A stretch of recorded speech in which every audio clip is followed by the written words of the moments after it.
What's up, Lazy Dog fam? Hope everybody out there is having a wonderful day. Around here it's been really hot.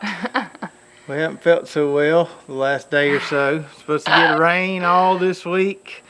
There's not a whole lot going on in the garden, but I do have an update on my back being broke we want to give y'all. And over the weekend we acquired some new additions to the homestead, and we want to share that with you as well. So last week Brooklyn had a much needed vacay. It was a whirlwind vacation. I went from Jacksonville Beach with the boys and my mom to home to straight to Disney World with friends, and then came back to Abram having a horrible tummy virus. So vacation ended real quick, but it was so much fun. So fun. Yep. So she got back. He felt bad, and then yesterday, which was Sunday. Yeah.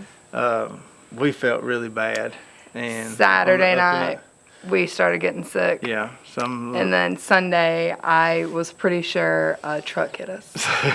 But a truck didn't hit us. It definitely hit our house. Yeah. So when you leave a 3 and a 5-year-old, they were attended, but there was a lot of like TV and me on the couch. Yeah, toys everywhere. Oh my gosh, it was a mess. Yeah, to clean up. So it wasn't COVID, just some kind of stomach virus or something. But we're feeling better now. We feel a lot better today. Still not as much energy. I didn't go into work today just to keep everybody safe. Yeah. Because I still wasn't feeling great this morning, but this is the most we've like sat up. Right, yeah. Yesterday is pretty much all day in the bed, so. All day. Getting better now. Last Thursday, Brooklyn was going out of town, so I had to go in by myself. Went to the back doctor, and they took an x-ray, and he came in there, and I said, tell me something good. Tell me something good here. And he said, well, the x-ray 4 weeks in doesn't show a ton of the healing because the x-ray is really only going to show the bone, but what's happening is the bone's putting down this like epoxy or glue, and then the calcification starts after that. He said thankfully nothing's shifted, nothing's moved. Everything is still in place where it should be, and so the actual calcification should begin soon. I asked him about, I feel a lot more loose here. So right after it happened, I was super tight up in here, and he said that's just kind of the muscles reacting to the injury. Protect. Yeah, protecting, keeping everything in place. And he said the fact that it's loosening up is kind of a good sign. Yeah.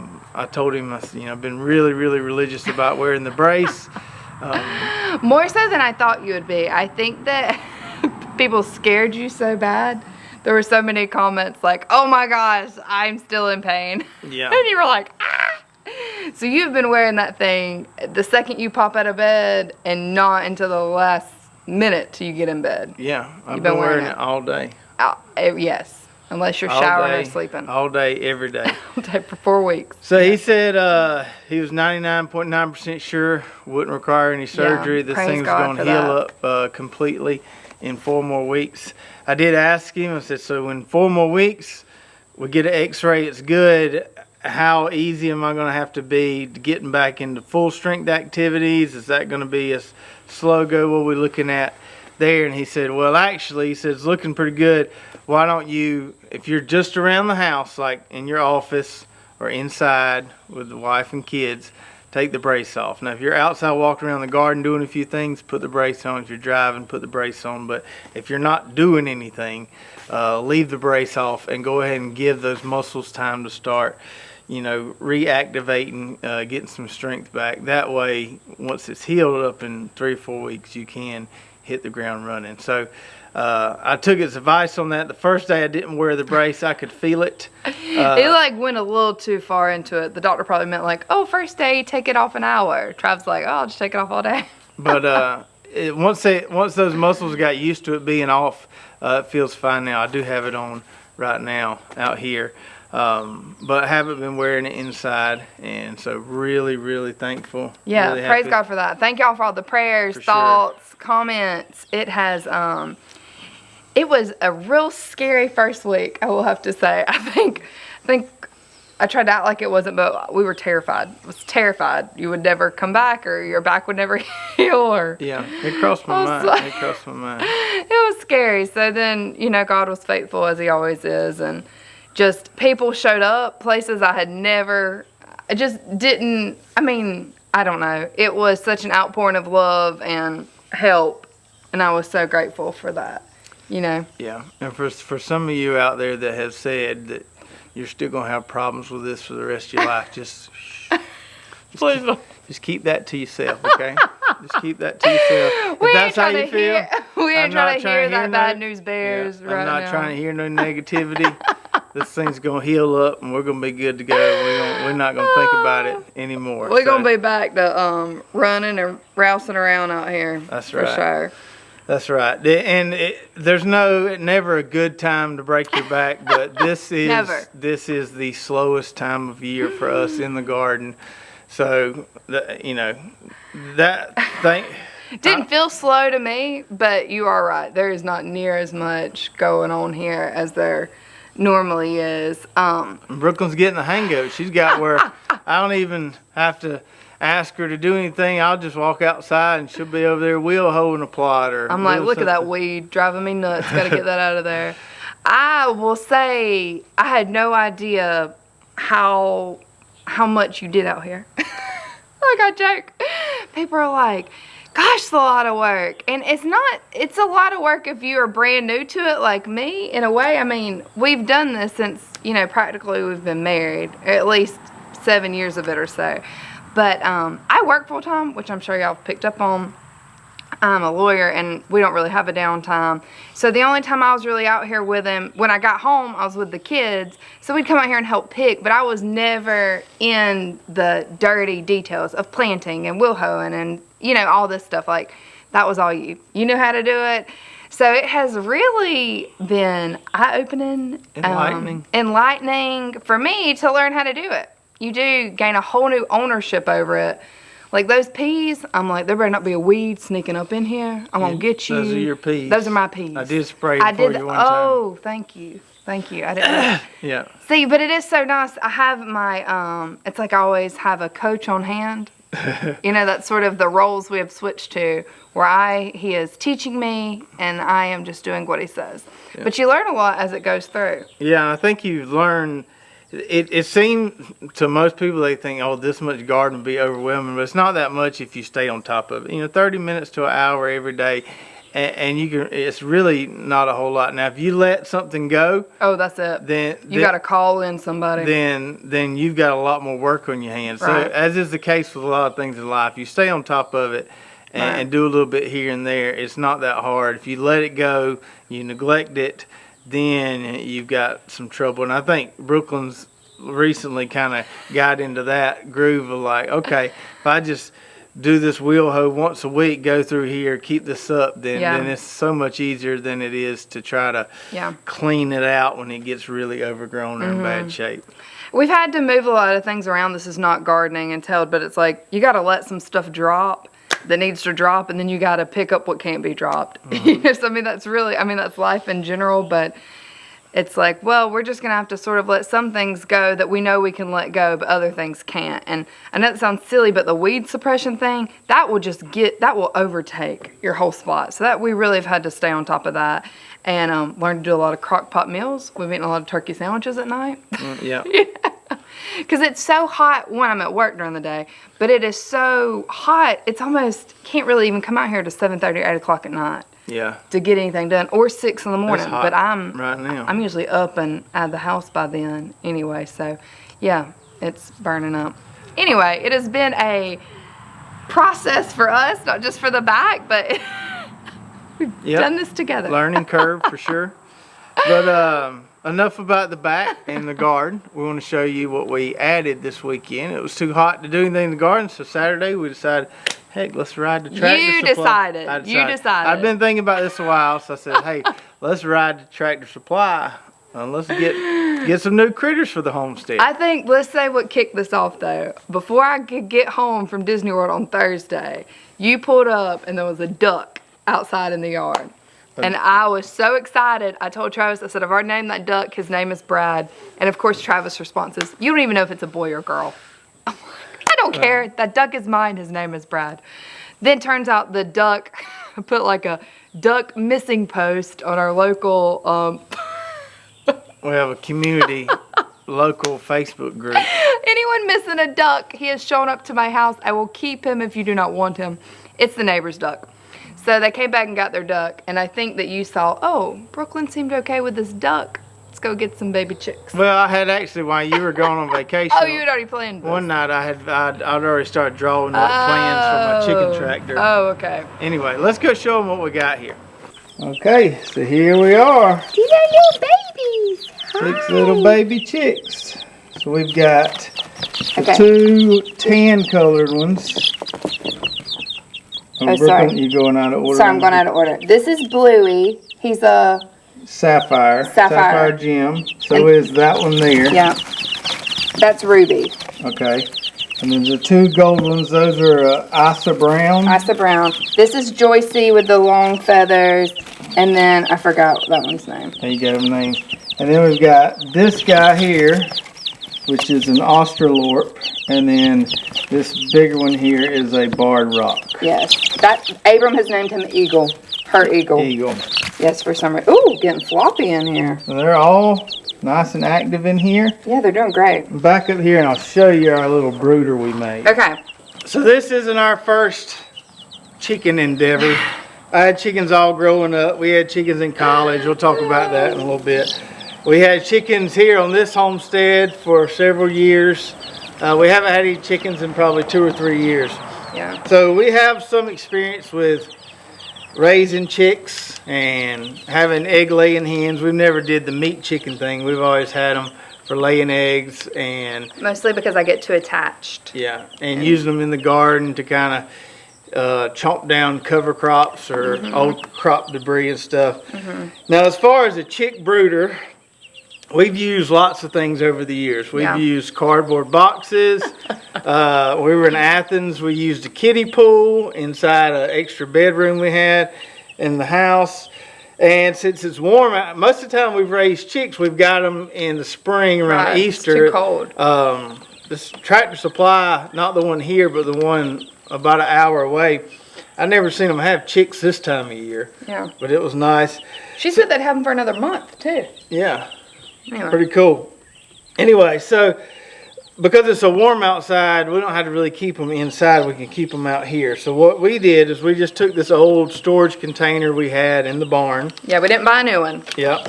And I just cut out a good bit of the lid here and then took some chicken wire. Brooklyn hot glued it on the edges just to kind of hold it in place a little bit. It's coming up a little bit. Yeah, I wouldn't say that was the best. And then way. we taped it down. It's not the most, it might need retaping soon with some better duct tape. This is packing tape, but it's working so far. So this, you don't necessarily need a top on it, but this keeps the cats and dogs out of Yeah. it. Chloe was looking real interested. So this has worked really good. I saw this idea online. I was like, I can do that. We already had the little chick feeder, chick drinker things from when we'd had chicks before. So all we really had to do was buy some pine shavings and some crumbles. Yeah. And that's all we needed. We already had a heat lamp. So we really just had to get the chickens, some Right. food, and some pine shavings. Kind of already had everything else we needed to get started. We'll turn that heat lamp off soon. It's just, I mean, it's not too cool out here by any means, but they need it about 98 degrees. So during the day we haven't left it on, but at night we leave it on. And I'm sure y'all know this if you have chickens, but you want to make sure you give them enough room to get out of the way of the heat lamp. So don't have the heat lamp in the center. You want to have it in the corner. And even this, I've had to pull back a little bit because I thought it was radiating too much heat. So if you come out here and they're all in one side, that usually means they're too hot. You need to pull the heat lamp off. You really want to see them sort of walking all around your brooder. Right, right. Or if they're all huddled up and you don't have a heat lamp, that means they're too cold. So you need to put a heat lamp on. These haven't been huddled up. They've been very active, which is a good sign. They're just huddled up right now because we're here and they want to get Looks away like from they're all us. going to live. So this Tractor Supply had a huge variety. Huge. Super impressed. They had the ones we got, the Isa Brown, the Sapphire Gem, the Australorp, the Barred Rocks. They had Buff Orpingtons. They had some variety. I want to say it was called Barnvelder or something. It seemed like a German name I'd never heard of. They had Rhode Island Reds. They had some ducks, of course. Most of the varieties they had were sexed pullets. Except one run. One was a straight run. Yeah. They had several straight runs. We didn't really want any roosters, so we just got 6 of the varieties where they had just pullets there, and we decided to mix it up. The kids wanted several different colors of chickens or whatever, and I wanted some varieties we'd never tried before. So in the past, we've had Rhode Island Reds, we've had Buff Orpingtons, we've had Dominiques. Those are so pretty. Yeah, and we've had that Barred Rock before, I thought. Yeah, we had one Barred Rock before. That's the only variety we got that we've had before. So we've had a lot of those before, or some varieties before, not a lot of these varieties before. So we'll keep them in here for a little while, and I'm going to start soon trying to build a little chicken tractor. We will start soon. We will start soon building a little chicken tractor. We've built one in the past, and I don't know if you've mentioned this or not. It was so heavy. It was on wheels, but it was so heavy that you almost couldn't pull it. Yeah, like you need a tractor to pull it or something, which isn't plausible whenever you're trying to pull it into a garden spot. You don't want, anything going all over that garden plot. So we're going to try to do something a lot lighter. Yeah, so the one I built last time was like it was rectangular in shape. It was 8 or 10 foot long, 4 foot tall, 4 foot wide. But the bottom of it, the little sleds I put on there, I used 2x6s, which was way too heavy. Whew. And it had too much wood on it. I could move it, but I had to really get myself psyched up to move it. It was just so heavy. I think we eventually gave it to the neighbors, some of Brooklyn's cousins down the road. And they don't move it, so it was great if it's not movable. Right. So I'm going to build an A-frame design this time, all out of 2x2s. I'm going to keep it lightweight so we can move it real easy. And I've looked at some plans online and kind of made some adaptations to that. We'll keep you updated as we do that. Show you how we do it, kind of why we're doing certain features on that. But the goal is to stay real lightweight with it. Right. We have used the electric fence that's movable before as well, but that's sort of why our chicken business demise. A fox got in there. Hawks, whatever. You just couldn't protect them very much, even if they had a place to get into. Like, even though we were pulling that back near the chicken tractor, we're over here near these woods, and I mean, they were getting them during the day. Yeah. So we couldn't even, it wasn't just at night. We had some of the Premier One electric fencing that's mobile, and we would put it around the big chicken tractor, but it just, every day you come home, another chicken was gone or picked off, and they were tearing holes in this electric fencing, even though it had a good little punch to it. I don't know if it was. And then once they got our rooster, it went downhill, and they eventually all got killed. So we're not going to do the fencing this time. We're just going to keep them all inside the chicken tractor, move them around the garden, the yard, the garden, wherever, use them to take down some of these cover crops. Should be a real good plan. Yeah, I'm excited. And it makes me happy to see them happy eating that cover crop. Mm-hmm. They get so excited. Travis already laid down some serious rules, like I can't let them out. Because we've done that in the past, and then you spend all day trying to catch them. Yeah, once you let them out, then they just try to get out every time. So these will be chicken tractor chickens only. Yeah. So I mentioned we've had chickens a lot. I grew up with chickens. When I was in college, I did not. At Valdosta State, I had chickens for most of my bachelor's degree. Didn't have when I was in grad school there. And then when we were both in Athens, when she was in law school and I was doing some PhD work there, we had chickens. We raised some in a little kiddie pool. The house I lived in with another roommate, it was 3 bedrooms, and we didn't use one of the extra bedrooms, so we raised some chickens in there and had them in our backyard, and had them in 2 different houses I lived in there. Yeah, we moved on after we got married. You were still in Athens, and then we moved them to the other house that had that broke down shelter. Yeah, I took this old little storage shed, turned it into a chicken coop, and we weren't supposed to have chickens in. No, we're in the city limits of Athens. You're not supposed to have chickens. Not supposed to have chickens and they're definitely not supposed to have a rooster. No. And so every now and then I'd be like running or jogging around the neighborhood, and I'd run into one of my neighbors, and he'd be like, man, somebody around here's got some chickens. I keep hearing this rooster. Really? This rooster first thing in the morning. I said, yeah, I know, man. I've been hearing that too. I said, I don't know where that's coming from. No idea. No idea who's got these chickens. Total mystery to us. But yeah, we had them. Nobody ever called the law on us or found us out, but we did have them there. So one night, Travis was on a trip. You were somewhere. I should probably mention, I love a lot of animals, but birds and things that fly they creep me out. I'm not a real manhandler. I never like to go in their pen. I don't like to get the eggs. All of it is, I don't know, they scare me. And I think it's because that rooster that we had attacked me. So ever since then, I have PTSD from these chickens.